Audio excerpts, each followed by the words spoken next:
What's going on, everybody? Welcome back to another Detroit Lions video, and welcome back to another video on the Detroit Lions news and rumors. Yes, the Detroit Lions have stayed very busy over the past week or so, signing new players, being rumored to be interested in some others with the first week of OTAs and several other bits of news and rumors to come out. There is a ton to talk about today, and we will get into it in just a few moments. But before we do that, if you're new to the channel and you're enjoying the content, please consider liking the videos and subscribing to the channel. It takes just 2 seconds out of you to do so. It's quick, it's free, and it's easy. As I said, it takes just 2 seconds out of you to do so. If you could do that, take those 2 seconds to like and subscribe. I'd be greatly appreciative for it. But with all that being said, without any further ado, let's get right into this newest batch of Lions news and rumors and what it means for our Lions moving forward into the preseason and into the 2021 season.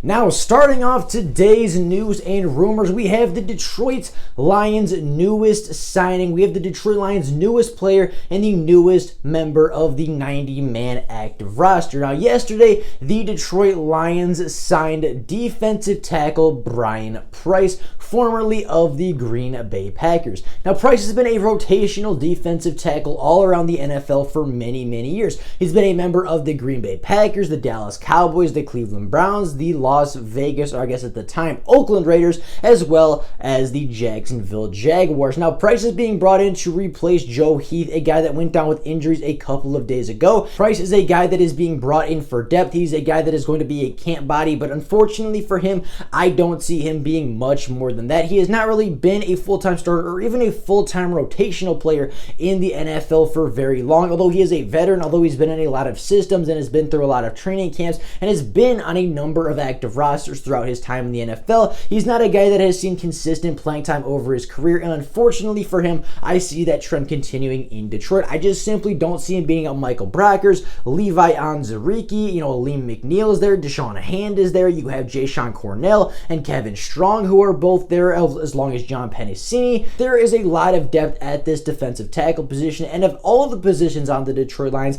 interior defensive lineman is one of, if not the deepest position on the Lions roster. So unfortunately for him, I do not see him making the active roster, but of course throughout preseason, throughout training camp and OTAs, we will keep an eye on him to see if he is making some plays and making a case for the active roster. Now, with that being said, and speaking of new players for the Detroit Lions, of course the news broke last week that the Detroit Lions were hosting Todd Gurley for a workout and were considering signing him to the active 90-man roster as well. Now, Todd Gurley did unfortunately leave Detroit without a contract a few days ago. However, it is being rumored and it is being said that the Detroit Lions are keeping close contact with Todd Gurley, and Todd Gurley is still heavily in consideration to become a Detroit Lion and join this running back backfield. Now, Todd Gurley was a longtime teammate of now Lions quarterback Jared Goff and former Los Angeles Rams quarterback Jared Goff. Those two played many years together in LA and actually guided the Rams to a Super Bowl appearance in Super Bowl 53. Now, Todd Gurley, a few years later, being a free agent on the open market, is potentially considering rejoining his former quarterback in the Motor City. Now, last year with the Atlanta Falcons, Todd Gurley had 195 carries for over 678 yards and 9 touchdowns. Now, he averaged just 3.5 yards a carry, which is not phenomenal for a running back in the NFL, but for a guy in Todd Gurley who would be coming to Detroit for a more of a third down back role, a guy that's just going to rotate in, a guy that's going to get some carries here and there, is not going to really exceed 10, 15 carries a game like we maybe saw in 2016, 2017, or 2018. Todd Gurley right now, with his injury, with his unfortunate events, and kind of just the way that his body is right now, the way that his knees are just not what they used to be, Todd Gurley is a guy right now that is going to get probably 5 to 8 carries a game, a guy that's going to take a little bit of load off Jamal Williams, a little bit of load off Jamar Jefferson, a little bit of a load off of DeAndre Swift, and he's going to be a guy that just kind of flattens out, kind of disperses carries here and there to keep everybody else fresh while having, probably 3.5 to 4 yards a carry. As you saw last season, even though his yards per carry was not phenomenal, Todd Gurley did have a really good nose for the end zone, sometimes to a fault. Now, with that being said, Todd Gurley, of course, would be joining the Detroit Lions for OTAs if he were to sign, and I would like to see Todd Gurley be a Detroit Lion for the right place, for the right price, and for the correct contract. I would like to see Todd Gurley join the Lions, join the active roster, go through OTAs, and go through minicamp, and hopefully become a contributing member to this Detroit Lions backfield. Now, speaking of OTAs for the Detroit Lions, their first week of OTAs, I should say, wrapped up a few days ago, and there were quite a few positive takeaways from the first week and from the first look that we really got at this Lions team as a whole. Of course, a couple weeks ago, there was rookie minicamp, but this week, the last week, was really the first time that the media, that the fans were able to see this team in full stride and in full swing, as of course Jared Goff was now there, the entire offensive line was there, DeAndre Swift was back in the building, most of our defensive players were back in the building, a lot of our stars and a lot of our contributors were there for the first week of OTAs, which was the first takeaway. The turnout for OTAs is not always a guarantee in the NFL. Of course, you have a lot of teams around the league, their players don't always show up for the first week of OTAs, and sometimes players don't even show up at all. However, the Detroit Lions in their first week had 80 of their 90 players, I believe it was actually 83 of their 90 active man roster, attend OTAs. And of course, OTAs being off-season trainings, they're not necessarily mandated, they're not necessarily mandatory, and there were a couple players that did not attend. Michael Brockers being one of them, Tyrell Crosby being another. However, Michael Brockers has said that he is going to attend this week and next week, and for the rest of the OTAs, he is planning on being there. And Tyrell Crosby, although is still MIA, is a guy that could potentially see a return to OTAs very soon as well.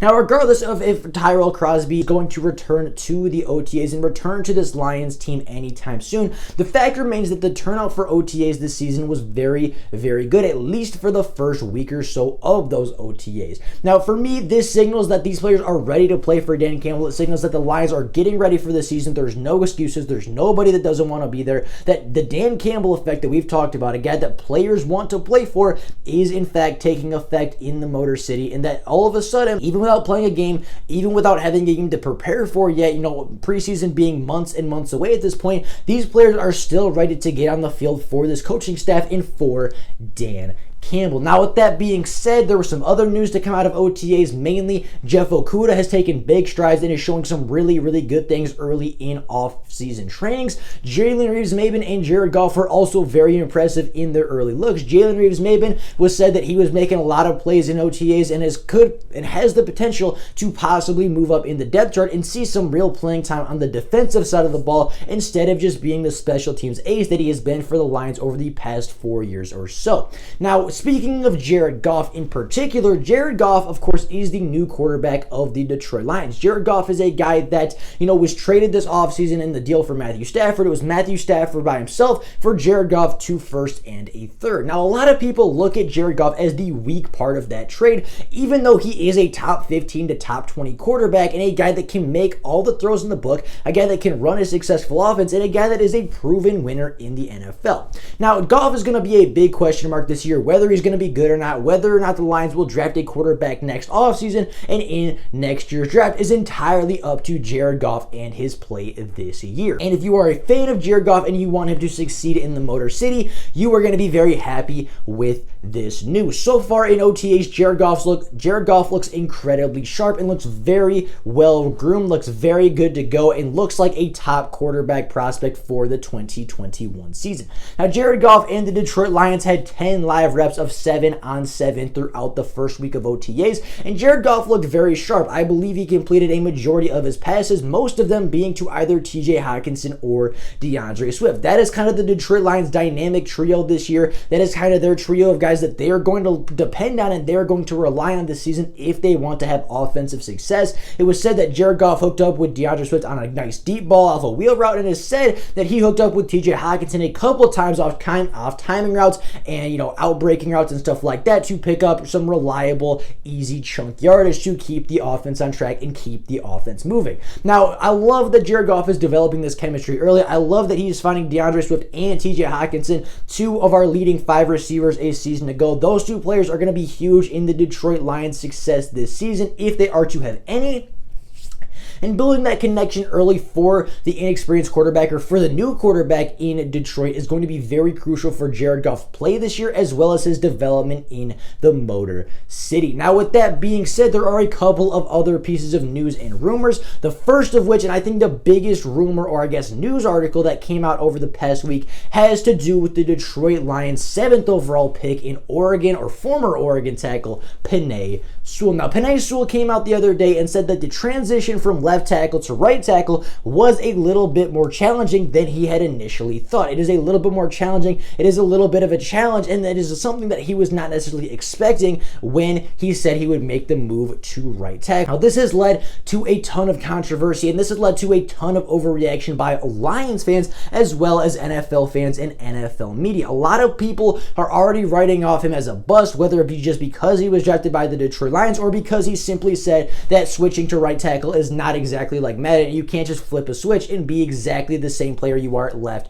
to right tackle. Now, I personally am not worried, nor am I kind of overreacting with this news. I was a person, at least I thought most people were this way as well, that they kind of knew that the transition was not going to be seamless, right? I mean, going from left tackle to right tackle, although it is essentially the same position, it is a mirror of what you would do at the opposite, right? If you play left tackle your entire career and all of a sudden you switch to right tackle, everything is the opposite. It's the same technique, it's the same things you had to learn, and the same things that you know and do well. It's just the opposite, right? You punch with the opposite hand, you step with the opposite foot, you kind of push out the opposite way, right? Instead of pushing him left, you're going to push him right. Instead of turning left, you're going to turn right. Instead of punching with your left, you're going to punch with your right, right? It's the same thing. You're doing the same exact techniques that Penei Sewell has done his entire career, the same techniques that made him a unanimous All-American, the same techniques that won him the Outland Trophy, the same things that made him a top 10 draft pick in the NFL are still going to apply at the right tackle position. It's just going to take him a couple snaps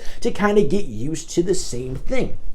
You know, in the other day in our live stream, I equated it to writing your hand with your writing your name with your non-dominant hand, right? If you are right-handed and you spend your entire life writing with your right hand and somebody says, okay, write your name with your left hand, it's gonna look pretty sloppy the first time. But if you write your name with your left hand 100, 1,000 times, by the 1,000th time, it's gonna look pretty darn solid and it's gonna look pretty much exactly like it would with your right hand. And in this offseason, throughout OTAs and training camps and rookie mini camps, and everything that Penei Sewell is going to have throughout the preseason, he is going to get hundreds, if not thousands of snaps at the right tackle position. And by the time season 1 rolls around, by the time his rookie year rolls around, and by the time we kick off versus the San Francisco 49ers, Penei Sewell will have taken thousands of snaps at the right tackle position. And by the time week 1 rolls around, Penei Sewell will be comfortable, he will be ready to go, he will be angry, he will be aggressive, and he will be playing like the top 10 pick that we drafted him to be, even if in the first couple weeks of OTAs it doesn't look incredibly great. It doesn't look like he's a top offensive tackle prospect. Trust me, give him a little bit of time, give him till week 1, give him till the 3rd week of the preseason, whatever you want to give him, whatever timeline you want to set, give him a little bit of time, give him enough snaps, give him a significant amount of reps before you significantly judge Penei Sewell, because I guarantee you by the time week 1 rolls around, by the time that he has to fake Nick Bosa and Dee Ford and the rest of that San Francisco front seven, Penei Sewell will be ready and up for the challenge. Now, with the last piece of news today, we actually are talking about another member of the Detroit Lions. Yes, we are talking about former 2nd round pick, Mr. Jalani Tavai. Now, it has been said and it has been told by Aaron Glenn as well as Jalani Tavai that this offseason was a big improvement period for him in a physical aspect. Now, if you've not heard the news, if you've not heard the situation surrounding the former 2nd round pick, Jalani Tavai actually has lost over 17 pounds this offseason. Last year for the Detroit Lions in 2020, he played at a weight of over 268 pounds. Just as a reference for people that may not know, that was him playing heavier than Romeo Okwara, our number 1 defensive lineman a season ago. Yes, our inside linebacker and a guy that Matt Patricia was looking to utilize a lot was playing at a heavier position, or was playing at a heavier weight than a defensive lineman at a position where you need to be able to move and run and chase and cover. It doesn't make a lot of sense in hindsight. It didn't make a lot of sense at the time. I don't think a lot of people realize that Jalani Tavai was playing at almost 270 pounds a year ago, which is pretty much the weight that you're going to have for defensive linemen and not linebackers, right? People are saying, oh, Jalani's slow, Jalani's not athletic. Well, if you were playing, pretty much if you were playing 15 to 20 pounds heavier than you're supposed to be, any player's going to not look very fast, right? If Bobby Wagner played 20 pounds heavier than he is right now, he would not look very fast. If Luke Kuechly played 20 pounds heavier than he did, he would not look very fast or very explosive or very good at all on the field. Now, of course, I'm not saying that Jalani Tavai is going to be Bobby Wagner, nor is he going to be Luke Kuechly, but I think losing that weight, slimming down a little bit, getting a little leaner, a little faster, and a little bit more explosive will help Jalani Tavai's development in year 3 and will help him kind of grow and develop into a role where maybe we could see some more flashes like we did in his rookie season, opposed to some of the lowlights that we saw in his sophomore season. He has come out that he is very proud, and of course the coaches have said that they are very happy with his progress so far. However, it is also said that Jalani is not quite done yet. It is said that Jalani's goal as of right now is to slim down about 5 to 6 more pounds to kind of reach around, instead of being at 250 where he currently sits, to kind of slim down to more of a 245 pounder, where he's going to be a little bit more explosive, a little bit faster, as I said, a little bit quicker as far as change of direction. And really, I think the weight loss, I think him being a little bit more explosive, a little bit less heavy, is going to just make him that much better of a player, because as I said, he's going to be faster, he's going to be lighter, he's going to be easy. He's obviously, his change of direction is going to be far easier for him. And I think all around this strategy of the offseason is going to help Jalani become a much better player, and could potentially see Jalani Tavai make a returning role to the starting 11. But with all that being said, that is all I have for you guys today. Let me know what you guys think about this newest batch of news and rumors. What do you think about our newest player? How would you feel about Todd Gurley? What do you think about the Penei Sewell news? How do you feel about OTAs? And of course, how do you feel about Jalani Tavai? Let me know all that down in the comments below. But with all that being said, that is all I have for you guys today. Thank you all so very much for watching the video. And until next time, and as always, of course, as always, go Lions!